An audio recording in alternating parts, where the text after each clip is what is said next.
ठीक आहे, आपण हे सविस्तर समजून घेऊया. म्हणजे दररोज जगभरात शेकडो लोक छातीत दुखतंय म्हणून एकदम घाबरलेल्या अवस्थेत इमर्जन्सी रूममध्ये धाव घेतात. हो, अतिदक्षता विभागात. बरोबर. त्यांना अगदी खात्री असते की त्यांना हार्ट अटॅकच येत आहे. पण एक अत्यंत आश्चर्यकारक सत्य सांगू, सांगा ना. यातील एका मोठ्या टक्क्याच्या लोकांचं हृदय पूर्णपणे निरोगी असतं. होय, म्हणजे त्यांना हार्ट अटॅक आलेलाच नसतो मुळे. नक्कीच. पण तरीही ती छातीतील वेदना अगदी खरी असते. मग तू त्रास नक्की कशाचा असतो? गॅसचा असतो, स्नायूंचा की आणखी कशाचा? हाच तर खरा प्रश्न आहे. हो ना. आपण नेहमी धावपळीत असतो आणि शरीराच्या छोट्याशा दुखण्याकडे दुर्लक्ष करून असेल बाबा ॲसिडिटी असं गृहीत धरतो. अगदी, लोक सर्रास असं करतात. पण आजच्या या सखोल विश्लेषणात आपण हे पाहणार आहोत की छातीत दुखणे म्हणजे नेहमीच हार्ट अटॅक नसतो. हो, आणि त्याचबरोबर कोणत्या प्रकारच्या दुखण्याकडे दुर्लक्ष करणं जीवावर बेतू शकतं हे ओळखण्याची शास्त्रशुद्ध पद्धतही आपण डिकोड करणार आहोत. या विश्लेषणाच्या भागात सर्वांचं स्वागत आहे. आजचा आपला मुख्य उद्देश आहे शरीराचे हे गुंतागुंतीचे संकेत समजून घेणे, जेणेकरून घाबरून न जाता अचूक वेळी योग्य निर्णय घेता येईल. हा खरोखरच अत्यंत ज्वलंत आणि महत्वाचा विषय आहे. म्हणजे बघा, छातीत दुखणे या लक्षणाबद्दल समाजात खूप मोठी भीती आहे. आणि तितकाच गैरसमज पण पसरलेला आहे. हो ना. लोक अनेकदा दोन टोकाच्या भूमिका घेतात. एकतर ते साध्या गॅसच्या त्रासाने मृत्यूच्या भीतीने गर्भगळीत होतात, बापरे, हो. किंवा मग अत्यंत धोकादायक पातळीपर्यंत खऱ्या कार्डियाक पेनकडे साफ दुर्लक्ष करतात. आज आपण या विषयाचा अगदी मुळाशी जाणार आहोत. म्हणजे फक्त लक्षणे कोणती हे न पाहता ती लक्षणे का आणि कशी निर्माण होतात यामागील शरीराचे विज्ञान आपण समजून घेणार आहोत. अगदी बरोबर. आणि हे विज्ञान समजून घेण्यासाठी आपल्याकडे जो आजचा मुख्य स्रोत आहे तो अत्यंत भक्कम आणि विश्वासार्ह आहे. होय.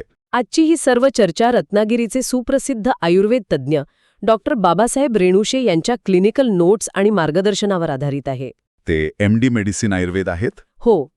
आरोग्याबद्दलच्या या प्रवासात जाण्यापूर्वी ज्या तज्ज्ञांच्या डेटावर आपण अवलंबून आहोत त्यांच्या कामाची पार्श्वभूमी समजून घेणं मला खूप रंजक वाटतं. नक्कीच.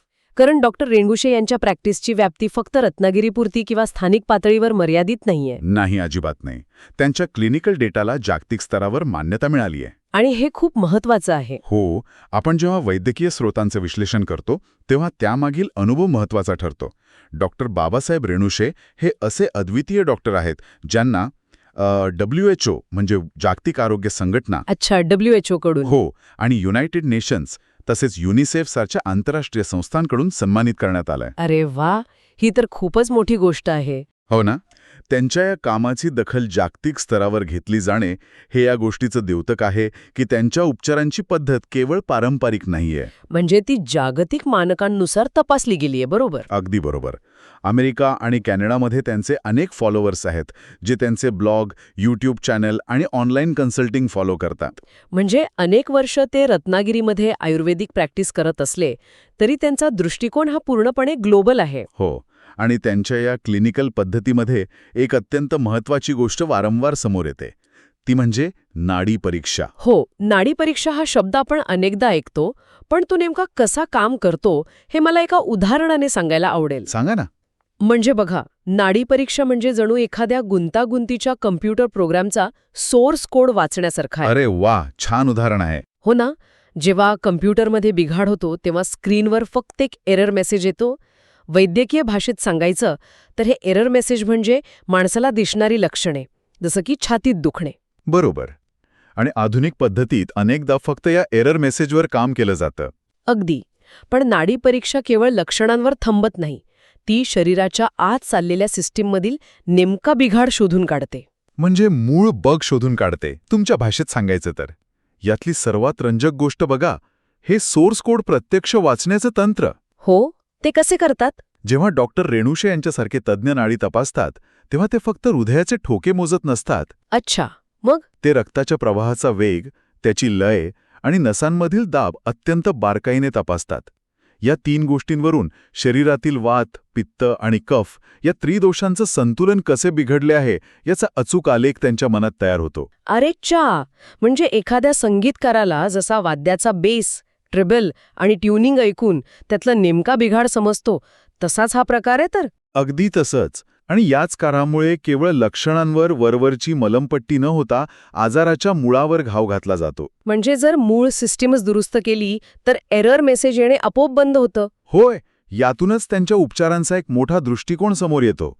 केमिकलयुक्त औषधे सेवन करून शरीरात नवीन आजार निर्माण करण्यापेक्षा आयुर्वेदिक ट्रीटमेंट घेऊन आजार मुळापासून बरे करण्यावर त्यांचा मुख्य भर असतो. इथेच मला वाटतं आपण सध्याच्या काळातील एका सर्वात मोठ्या समस्येकडे वळतोय. ती कोणती? ती म्हणजे आजारपणात घ्याव्या लागणाऱ्या आयुष्यभराच्या गोळ्या.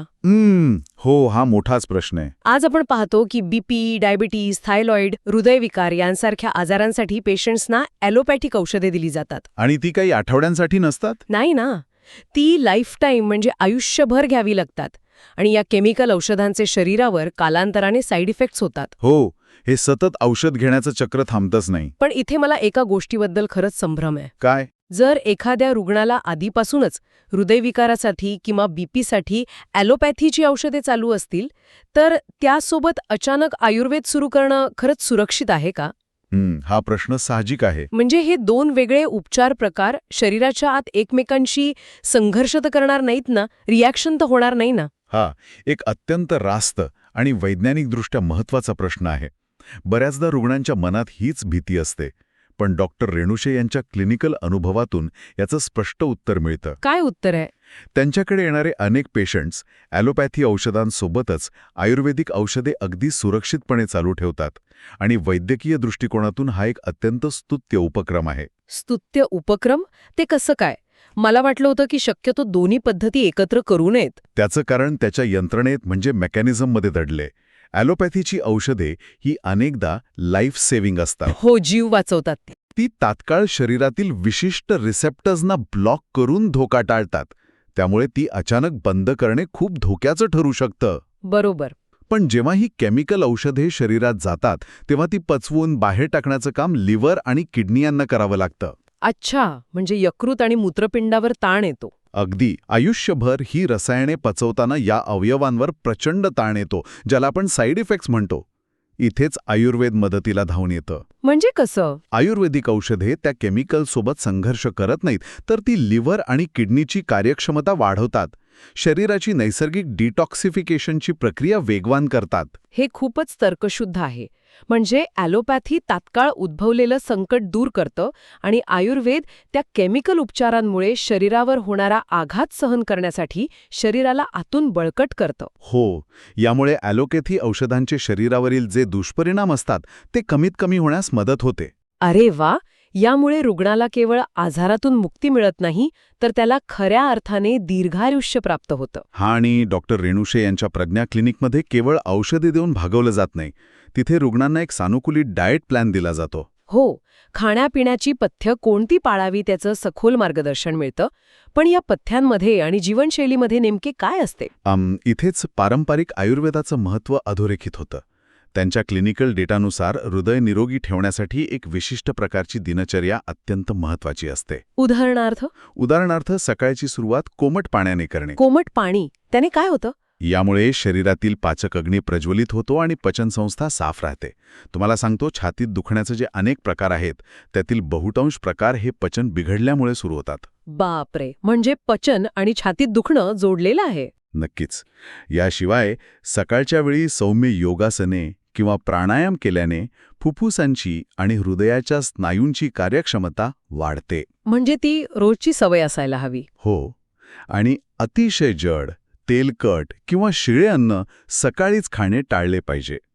शरीराला योग्य वेळेत योग्य इंधन दिले आणि नैसर्गिक औषधांनी मूळ कारणावर काम केले तरच दीर्घायुष्य शक्य आहे.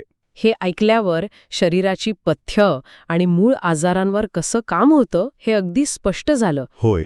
आता आपण या विश्लेषणाच्या सर्वात महत्त्वाच्या आणि रंजक टप्प्याकडे वळूया. छातीत दुखणे. इथे एक अत्यंत रंजक गोष्ट समोर येते. छातीत दुखणे म्हणजे केवळ एकाच प्रकारची वेदना नसते. नाही, अजिबात नाही. डॉक्टर रेणुशे यांच्या माहितीनुसार छातीत दुखण्याचे तब्बल 5 वेगवेगळे प्रकार आहेत. 5 प्रकार? हो. हे प्रकार आणि त्यामागील शरीराचे विज्ञान समजून घेणे म्हणजे जणू स्वतःच्या शरीराची अलार्म सिस्टीम डिकोड करण्यासारखं आहे. हार्ट अटॅक किंवा कार्डियाक पेन. हो, हार्ट अटॅक याचं स्वरूप समजून घेणं अत्यंत आवश्यक आहे. यात रुग्णाला छातीत केवळ साधी वेदना किंवा टोचल्यासारखं वाटत नाही, तिथे एक प्रचंड मोठा दाब जाणवतो. दाब जाणवतो. हो, जणू काही छातीवर एखादा मोठा दगड ठेवलाय किंवा कोणीतरी छाती अत्यंत घट्ट पकडून ठेवली आहे, अशी जडपणाची भावना निर्माण होते. बापरे, पण ही वेदना अनेकदा फक्त छातीपुरती मर्यादित राहत नाही ना? नाही, ती डाव्या हातात किंवा जबड्यात का जाते? हृदयाचा आणि हाताचा काय संबंध आहे? यामागे मानवी मज्जासंस्थेचं म्हणजे नर्वस सिस्टीमचं एक गुंतागुंतीचं विज्ञान आहे. जेव्हा हृदयाच्या स्नायूंना रक्तपुरवठा कमी होतो तेव्हा तेथील नसा मदतीसाठी मेंदूकडे वेदनेचा संकेत पाठवतात. बरोबर. पण गंमत अशी आहे की हृदयाकडून येणाऱ्या नसा आणि डाव्या हाताकडून, मानेकडून किंवा जबड्याकडून येणाऱ्या नसा या पाठीच्या कण्यात एकाच मार्गाने मेंदूकडे जातात. हो. त्यामुळे जेव्हा मेंदूला वेदनेचा संकेत मिळतो तेव्हा मेंदू अनेकदा गोंधळतो. त्याला वाटतं की ही वेदना हातामधून किंवा जबड्यातून येत आहे. वैद्यकीय भाषेत याला रेफर्ड पेन म्हणतात. अरे वा, म्हणजे वायर एका स्विचबोर्डमध्ये जोडलेली असल्यामुळे शॉक कुठे लागतोय हे मेंदूला पटकन समजत नाही. अगदी अचूक उदाहरण दिलंत तुम्ही. या वेदनेसोबतच रुग्णाला अचानक खूप घाम येणे, मळमळणे, चक्कर घेणे आणि श्वास घेण्यास प्रचंड अडचण होणे ही लक्षणे दिसतात. आणि जर ह्या वेदना 15 मिनिटांपेक्षा जास्त टिकून राहिल्या तर ती एक अत्यंत तातडीची मेडिकल एमर्जन्सी असते. तिथे वेळ घालून चालत नाही. हा झाला पहिला प्रकार. आता दुसरा प्रकार पाहूया, अंजायना. हा प्रकारही हृदयाशी संबंधित आहे ना? हो, हृदयाशी संबंधित आहे. पण मला एक प्रश्न पडतो की जर अंजायनामध्येही हृदयाला ऑक्सिजन कमी पडत असेल तर तो एक प्रकारचा मिनी हार्ट अटॅकच नाही का? आपण त्याला वेगळा प्रकार का मानतो? हा खूप चांगला प्रश्न आहे. पण दोघांमध्ये एक मूलभूत फरक आहे बघा. कोणता? हार्ट अटॅकमध्ये रक्तवाहिनी पूर्णपणे म्हणजे 100% ब्लॉक झालेली असते. पण अंजायनामध्ये रक्तवाहिनी पूर्ण ब्लॉक नसते, तर तिथे प्लाग म्हणजे चरबी साचल्यामुळे ती अरुंद झालेली असते. म्हणजे जसं एखाद्या पाईपमध्ये कचरा अडकल्यामुळे पाण्याचा प्रवाह कमी होतो तसं? होय, तसंच. जेव्हा एखादी व्यक्ती आरामात बसलेली असते तेव्हा हृदयाला कमी ऑक्सिजनची गरज असते. आणि त्या अरुंद वाहिनीतून जाणारे रक्त पुरेसे असते. अगदी बरोबर. पण जेव्हा ती व्यक्ती वेगात चालते, जिने चढते किंवा खूप मानसिक तणावात असते तेव्हा हृदयाचे ठोके वाढतात. आणि हृदयाला जास्त रक्ताची गरज भासते. हो, ती अरुंद वाहिनी तेवढं रक्त वेळेत पोहोचवू शकत नाही आणि त्यामुळे छातीत दाबासारखी वेदना सुरू होते. अच्छा. आणि सर्वात महत्वाचं म्हणजे जेव्हा रुग्ण विश्रांती घेतो तेव्हा हृदयाची रक्ताची मागणी कमी होते आणि ही वेदना थांबते. बरोबर. अंजायना हे एक प्रकारचं वॉर्निंग सिग्नल आहे. पण जर या वेदना विश्रांती घेतानाही होऊ लागल्या तर मात्र ते खूप धोक्याचं लक्षण असतं. आता तिसऱ्या प्रकाराकडे वळूया. हा प्रकार अनेकदा लोकांना सर्वात जास्त संभ्रमात टाकतो. कोणता? तो म्हणजे ॲसिड रिफ्लक्स किंवा GERD. बऱ्याचदा इमर्जन्सीमध्ये जाणारे रुग्ण याच त्रासाने ग्रस्त असतात. त्यांना वाटतं की हार्ट अटॅक आलाय, पण तो प्रत्यक्षात पोटाचा त्रास असतो. हो, असं खूपदा होतं. असं का होतं? याचं मुख्य कारण आपल्या शरीराच्या अंतर्गत रचनेत आहे. आपली अन्ननलिका आणि हृदय हे दोन्ही छातीच्या पिंजऱ्यात एकमेकांच्या अगदी जवळ असतात. हो. जठरामध्ये म्हणजे पोटात अन्न पचवण्यासाठी अत्यंत जहाल ॲसिड असतं. जठर आणि अन्ननलिका यांच्यामध्ये एक प्रकारचा व्हॉल्व्ह असतो. हे कडे फक्त अन्न खाली जाताना उघडतं. पण जेव्हा हे कडे कमकुवत होतं तेव्हा पोटातील ॲसिड उलट्या दिशेने म्हणजे अन्ननलिकेत वर येतं. आणि अन्ननलिकेला त्या ॲसिडपासून स्वतःचा बचाव करण्याची क्षमता नसते, त्यामुळे तिथे प्रचंड जळजळ होते. अगदी बरोबर. यामुळे छातीत जळजळ होणे आणि आंबट ढेकर येणे ही लक्षणे दिसतात. हा त्रास विशेषतः भरपेट जेवल्यानंतर किंवा जेवल्या जेवल्या लगेच आडवे झाल्यावर जास्त वाढतो. कारण आडवे झाल्यावर गुरुत्वाकर्षणाचा अडथळा नसतो आणि ॲसिड सहज वर येतं. हो, आणि ही वेदना हृदयाच्या अगदी जवळ असल्यानं ती हुबेहूब हार्ट अटॅकसारखीच वाटते. म्हणूनच योग्य निदान होणं किती गरजेचं आहे हे यातून स्पष्ट होतं. आता चौथा प्रकार पाहूया, मस्क्युलोस्केलेटल चेस्ट पेन म्हणजे स्नायू किंवा हाडांची संबंधित वेदना. हो. ही वेदना हृदयापासून वेगळी कशी ओळखायची? या वेदनेचं मेकॅनिझम पूर्णपणे बाह्य असतं. आपल्या छातीचा पिंजरा अनेक हाडे, बरगड्या आणि स्नायूंनी बनलेला असतो. हो. बरगड्या ज्या ठिकाणी छातीच्या मध्यभागातील हाडाला जोडलेल्या असतात तिथे एक विशिष्ट प्रकारचा कुर्चा किंवा कार्टिलेज असतो. हां हां. जेव्हा एखादी व्यक्ती जड वजन उचलते, चुकीच्या पद्धतीने झोपते किंवा अगदी सतत खोकते, तेव्हा त्या गुडघ्याला सूज येते. याला वैद्यकीय भाषेत कॉस्टोकॉन्ड्रायटिस म्हणतात. वेदना अचानक वाढली तर त्याचा अर्थ असा होतो की प्रॉब्लेम हृदयाच्या आत नाही तर बाहेरच्या पिंजऱ्याला आहे. बरोबर. शरीराच्या हालचालींनी जसं की वळताना, वागताना ही वेदना तीव्र होते. ही वेदना पूर्णपणे मस्क्युलोस्केलेटल असते आणि तिचा हृदयाशी काहीही संबंध नसतो. समजलं. आणि आता शेवटचा 5वा प्रकार, लंग किंवा प्लुरेटिक पेन. हा थेट आपल्या फुफ्फुसांशी जोडलेला आहे. फुफ्फुसात वेदना कशी निर्माण होते? खरं तर फुफ्फुसांना स्वतःला वेदना जाणवण्याची क्षमता नसते. अच्छा. हो, पण फुफ्फुसांच्या भोवती आणि छातीच्या आतील बाजूला एक अत्यंत पातळ दुहेरी आवरण असतं, ज्याला प्लुरा म्हणतात. हो. या 2 आवरणांमध्ये एक फ्लुइड असतं, ज्यामुळे श्वास घेताना ती एकमेकांवर सहज सरकतात. पण जेव्हा न्यूमोनियासारख्या इन्फेक्शनमुळे किंवा फुफ्फुसातील रक्ताच्या गुठळीमुळे या आवरणाला सूज येते, तेव्हा ते फ्लुइड कमी होतं आणि मग श्वास घेताना ती सुजलेली आवरणे एकमेकांवर घासली जातात. जणू काही सँडपेपर एकमेकांवर घासत असल्यासारखं. अगदी अचूक उदाहरण. म्हणूनच या प्रकारात जेव्हा रुग्ण खोल श्वास घेतो किंवा जोरात खोकतो तेव्हा छातीत अत्यंत तीक्ष्ण आणि सुई टोचल्यासारखी वेदना होते. बापरे, श्वास वरवर घेतला तर वेदना कमी होते. जर असा त्रास होत असेल तर त्वरित डॉक्टरांचा सल्ला घेणं आवश्यक आहे. छातीत दुखण्याचे हे 5 प्रकार आणि त्यांचे मेकॅनिझम समजून घेतल्यानंतर एक गोष्ट अत्यंत स्पष्ट होते की प्रत्येक वेदना ही हार्ट अटॅक नसते.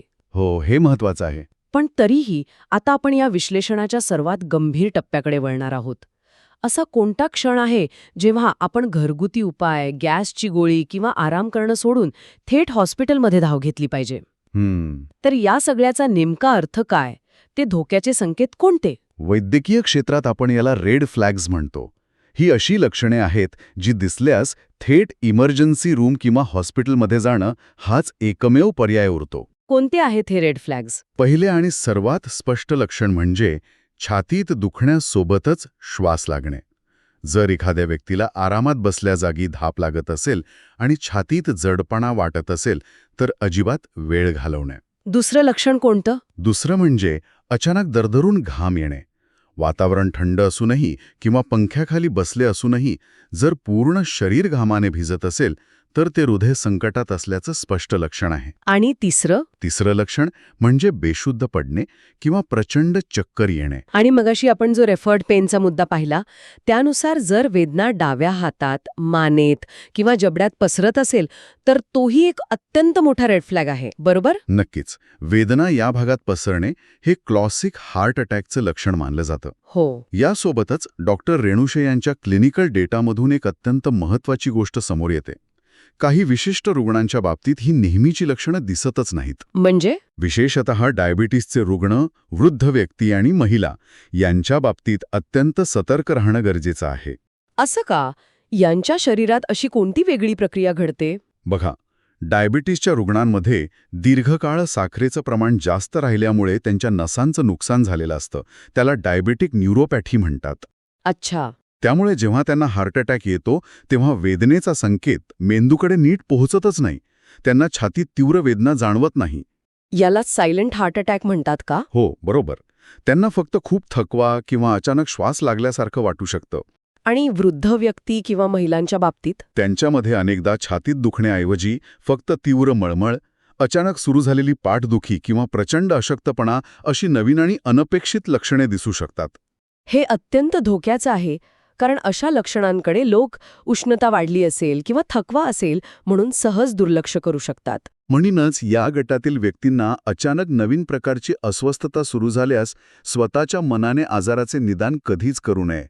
हा गॅस असेल असा अंदाज बांधून वेळ वाया घालवू नये. हो, वेळेत योग्य वैद्यकीय मदत मिळणे म्हणजे थेट जीव वाचवण्याची संधी असते. अगदी बरोबर. हे खरंच डोळे उघडणार आहे. आज आपण छातीतील वेदनांमागील शरीराचे संपूर्ण विज्ञान डिकोड केले आहे आणि ज्यांना या विषयावर अधिक सखोल मार्गदर्शन हवं आहे त्यांच्यासाठी डॉक्टर बाबासाहेब रेणुशे यांचं प्रज्ञा क्लिनिक उपलब्ध आहे. होय. त्यांच्या क्लिनिकची सविस्तर माहिती मी इथे आवर्जून सांगू इच्छिते. पत्ता आहे प्रज्ञा क्लिनिक, कोकण नगर, रत्नागिरी 415639. आणि वेळ सकाळी 10 ते 1 अशी आहे. हो, आणि जर कोणाला अपॉइंटमेंट बुक करायची असेल तर मोबाईल नंबर आहे 7057394036. मी पुन्हा एकदा नंबर सांगते 7057394036. तिथे रुग्णांना आयुर्वेदिक उपचार, डाएट प्लॅन आणि निरोगी जीवनासाठी आवश्यक असणारं सखोल मार्गदर्शन नक्कीच मिळेल. नक्कीच. आजच्या या संपूर्ण विश्लेषणातून आपण एक अतिशय स्पष्ट आणि मोठा संदेश घेत आहोत. तो म्हणजे आपले हृदय सांभाळा आणि नेहमी जागरूक रहा. हो, आणि ॲलोपॅथी आणि आयुर्वेद हे एकमेकांचे शत्रू नाहीत. बरोबर. त्यांच्याकडे परस्पर विरोधी म्हणून पाहण्याऐवजी योग्य मार्गदर्शनाखाली त्यांचा समतोल साधला तर केमिकल औषधांचे दुष्परिणाम टाळून नक्कीच एक निरोगी आणि दीर्घायुष्यी जीवन जगता येतं. अगदी खरंय. जाता जाता मला एका खूप वेगळ्या आणि विचार करायला लावणाऱ्या मुद्द्यावर बोलायचंय. बोला. आजकाल आपण बघतो की प्रत्येकजण स्वतःच्या मनगटावर एक स्मार्ट वॉच बांधून फिरतो. हो ना, फॅशन झालीये ती आता. अगदी. आणि हार्ट रेट, ECG, रक्तातील ऑक्सिजन हे सगळं मोजण्यासाठी आपण या तंत्रज्ञानावर आणि स्क्रीनवर पूर्णपणे अवलंबून असतो. बरोबर आहे. पण या डिजिटल विश्वात आपण आपल्या स्वतःच्या शरीराचे नैसर्गिक संकेत ओळखण्याची क्षमता तर गमावत चाललो नाही आहोत ना? आपलं शरीर सतत आपल्याशी बोलत असते. फक्त आपण ते ऐकायला विसरलो आहोत. हा खूपच महत्वाचा विचार आहे. डॉक्टर रेणुशै यांचं नाडी परीक्षासारखं पारंपरिक विज्ञान कदाचित आपल्याला याच शरीराच्या मूळ आवाजाशी पुन्हा जोडण्याचा प्रयत्न करत असावे का? नक्कीच असं म्हणायला हरकत नाही. मशीनवर अवलंबून राहण्यासोबतच स्वतःच्या शरीराची स्पंदने आणि संकेत स्वतः समजून घेणं जास्त गरजेचं नाहीये का? यावर नक्की विचार करा. हो, श्रोत्यांनी नक्कीच विचार करावा. आजच्या या सखोल विश्लेषणात सामील झाल्याबद्दल धन्यवाद.